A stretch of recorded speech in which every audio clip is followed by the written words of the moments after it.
Hello everyone, welcome to the video lecture series of Cryptography Network Security.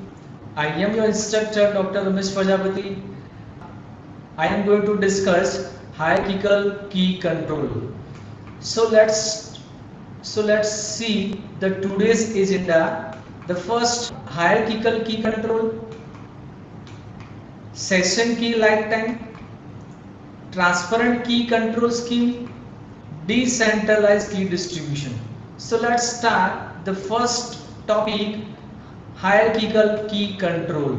Right. So before going to see this topic, in the previous session we have seen the key distribution scenario. So we use the five steps to establish the logical connection between two user A and user B. After establishing the connection, they will communicate with each other using the session key. And here you can see the first step, user A request the session key to with the KDC. Now KDC is the KDC encrypt the message with the session key and send it to the user A. Now user A send the session key with the appended master key to user B. Now user B send to the nonce and to with the KS, it means the session key with the user A. Now user A send to f of n2, means a function of n2 nonce n2 and session key to user B. Now user B, it means the receiver knows that user A want to establish the logical connection to user B.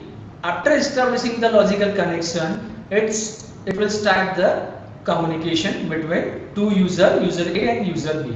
Now in this scenario, key distribution scenario, we use the KDC, key distribution center, and it is called the trusted third party. The hierarchical key control. Now discuss the hierarchical key control. It is not necessary to limit the key distribution function to a single KDC. Why data network will be used? There is a single KDC will be failure. So there is a one limitation of single KDC. So there is some limitation of single KDC. So we overcome this limitation. We will use the hierarchical key control. Indeed, for very large network, the single KDC is not enough to distribute the keys among the different users. So as we can consider another scenario, another alternative is as the hierarchy of KDCs can be established. In this figure, the first KDC, it is the centralized KDC, which is connected to a two local KDC. The next two KDC, the first local KDC and the second local KDC, these two are the local KDC. First, it is called the centralized KDC, which is connected to a two local KDC. Now, here the local KDC such as single LAN or single building. It means the local KDC will be implemented in a single building or in a single local area network. Now, two users want to communicate with each other. So how it communicate with each other? So first of all, it establishes the connection between two users. So how it establishes the connection? So the first, for communicating among entity within a same local domain, the local KDC is responsible for key distribution. That means the first, there are two local area network. It means the first local KDC and the second local KDC. And this in local KDC we are considering the number of computers that are connected to each that are connected with the local area network. If the first two computer want to communicate with each other, so the A will be request to the local KDC, and local KDC local KDC will establish the logical connection between first two computers. Now, two entities in a different domain. It means the two entities in a different domain. It means there are two user A and user B. These two are the different domain. So if user A want to communicate with user B, so then the corresponding local KDC can communicate through a global KDC. Global KDC means our centralized KDC. Now, so here, let's say for scenario, user A want to communicate with user B, and both the user are in a different domain. So the first A will send the request to the local KDC, and local KDC try to find out in it local area network. It is not available, then the local KDC will send the request to the global KDC or centralized KDC. Now the centralized KDC forward to the local KDC, and the local KDC is sent to the user B. Right? So here in this concept, the hierarchical concepts can be extended to 3 or even more layers depending on the size of the number of users. It means if you want to implement the hierarchical key control, so the first it depends on the size of the users, how many number of users are there, and based on this user it extended up to 3 or even more layers. Now, so this is all about the hierarchical key control. Now the next topic is a session key lifetime. So the session key lifetime, the more frequently session key are exchanged, the more secure they are. It means the session key, the session key will be session key are exchanged continuously. The session key are exchanged. So the attacker will capture the session key. Attacker can capture the session key. They are failed to encrypt and decrypt the message. That message is encrypted and the decrypted using the new session key. So because the opponent has less ciphertext to work with for any given session key. The next, the short session key lifetime. If you are considering the short session key lifetime, the key exchange frequently and it is more secure compared to others. Now if we are considering a long session key lifetime, it reduces the key exchange time and a less network bandwidth is used. If you compare the short session key and the long session key, the short session key is mostly used and it is more efficient compared to the long session key. Now, in a session key lifetime, we are considering the two approach. You know that in a connection, if we establish the connections, there are two types: connection oriented and the connection less oriented. So the first connection oriented protocol, the new session key for each new session. That means for each and every new connection, the new session key will be generated, and it update the key periodically. The connection has long time. It means that if some connection has required a long time to complete the communication between two users, so it periodically update the session key. Now the second is a connectionless protocol. In a connectionless protocol, we cannot generate the new session key for a new connection. Not to use a new key for each session, but use a given session key for a fixed period of time. This some session key is given for a fixed period of time. It means that within 10 minutes we have to use this session key. Now, next topic, the transparent key control scheme. This two, how it communicate to user using the session key. So here in this scheme, transparent key control scheme, the various steps involved to establish the connection between the two users.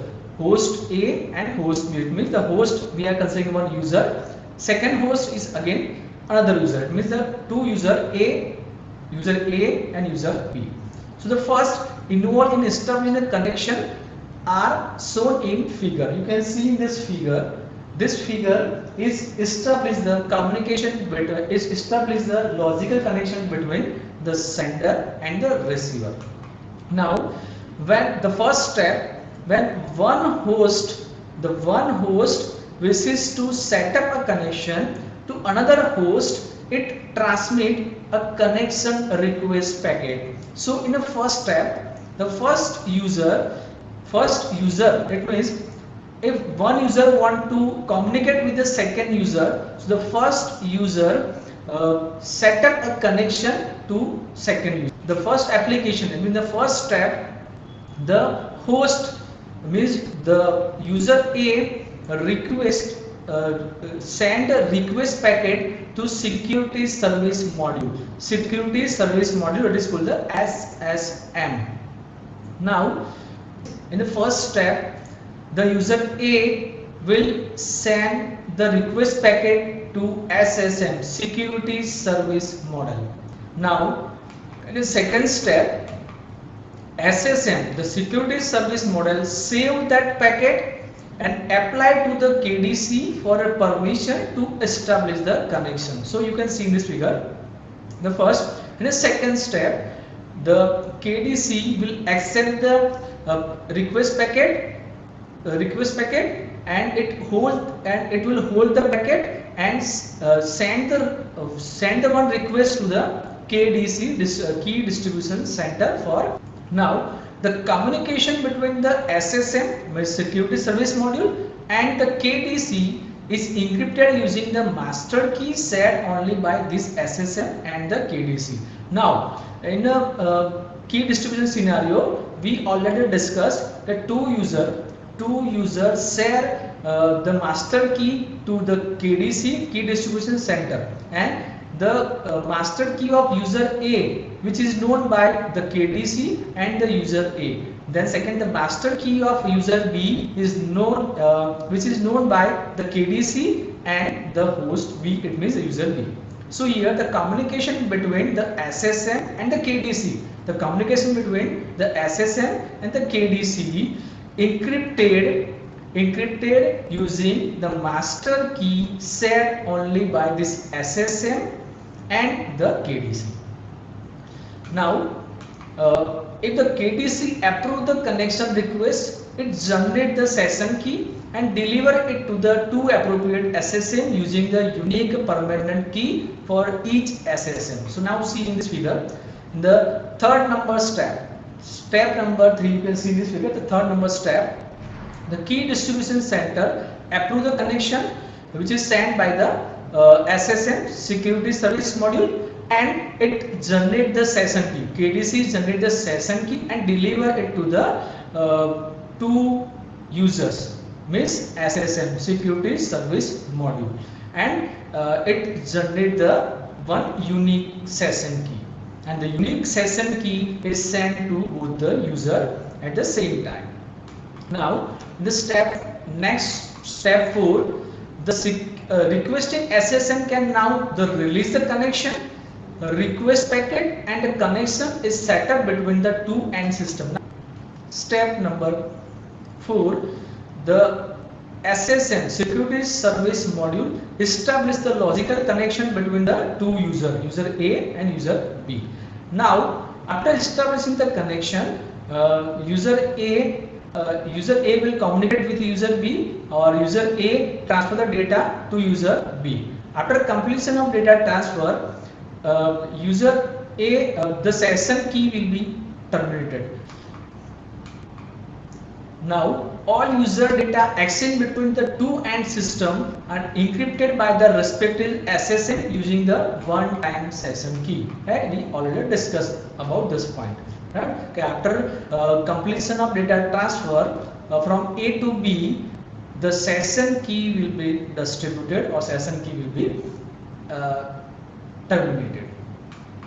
So this is all about the transparent key distribution. Now the next is a decentralized key distribution. Decentralized key distribution, it is not a practical for a larger network. Using the symmetric encryption only, it may be useful within a local context. In the previous two sessions we have already discussed about the KDC, key distribution center, and the key distribution center will distribute the key between the key distribution center will distribute the session key between two user A and user B. Now in a decentralized key distribution, we cannot use the KDC. Without KDC, how the two users communicate with each other? So this decentralized key distribution, there is one limitation of decentralized key distribution is we cannot use the wide area network. We should use only the local area network, right? So here in a decentralized key session, the end users will be able to communicate with a secure connection to the other party.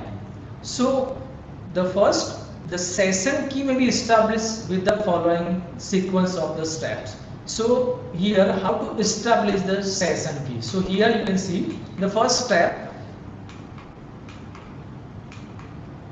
The first step, A, issue a request to B for session key and include the nonce N1. You can see in this figure, initiator there are two users, user A and user B, or we can say that initiator A and responder B.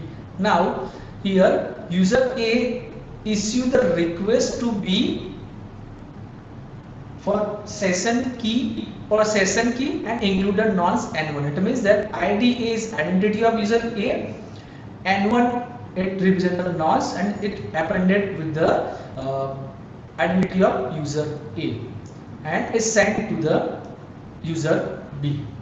Now in the second step, B respond with the message that is encrypted using the shared master key. That means the B respond with a message that is encrypted using the shared master key. The response include the session key selected by B and identifier of B. The value f of N1 and another nonce N2. It means you can see when receiver receive the message, and on that message it apply the master key, shared master key attributed the KM and the KS session key.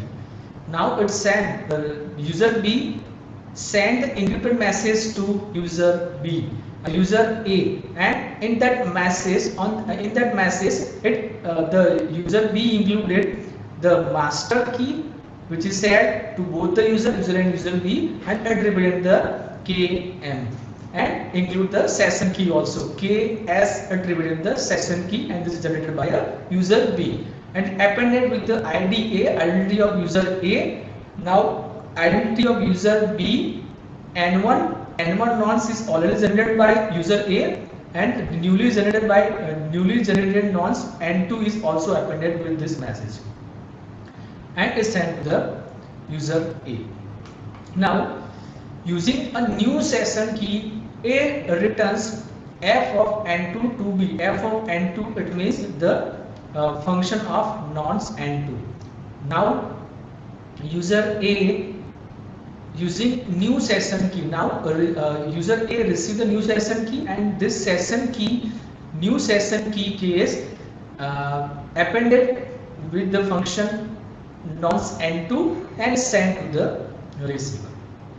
Now here after receiving the message, both the user establish the logical connection, and after establishing the logical connection, it will start the communication or it will start the data transfer. Thank you.